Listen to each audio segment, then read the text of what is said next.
আমাদের দেশে যারা কন্টেন্ট ক্রিয়েট করে তাদের উপর যে ধরনের আয় কর ছিল সেটা সম্পূর্ণভাবে উঠিয়ে দেওয়া হয়েছে। মাননীয় স্পিকার, এই বাজেটের কেন্দ্রবিন্দুতে রয়েছে কর্মসংস্থান।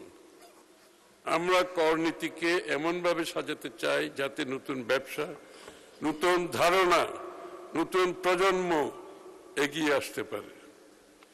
তরুণ নারী প্রতিবন্ধী ও উদ্ভাবনী উদ্যোক্তাদের বিশেষ সহায়তা প্রদানের জন্য বর্তমানে শুধু আইটি ফ্রিল্যান্সিং এর উপর কর অব্যাহতি আছে।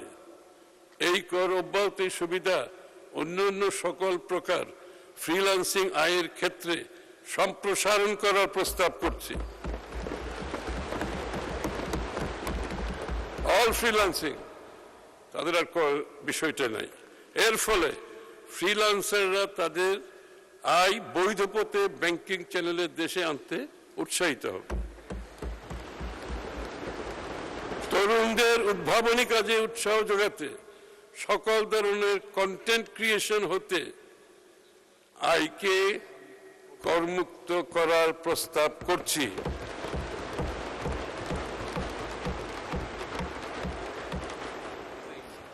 এটা আবার বলবো? এটা আবার বলতে হবে। এটা একটা বিশাল ব্যাপার। আমাদের দেশে যারা কন্টেন্ট ক্রিয়েট করে তাদের উপর যে ধরনের আয় কর ছিল সেটা সম্পূর্ণভাবে উঠিয়ে দেওয়া হয়েছে।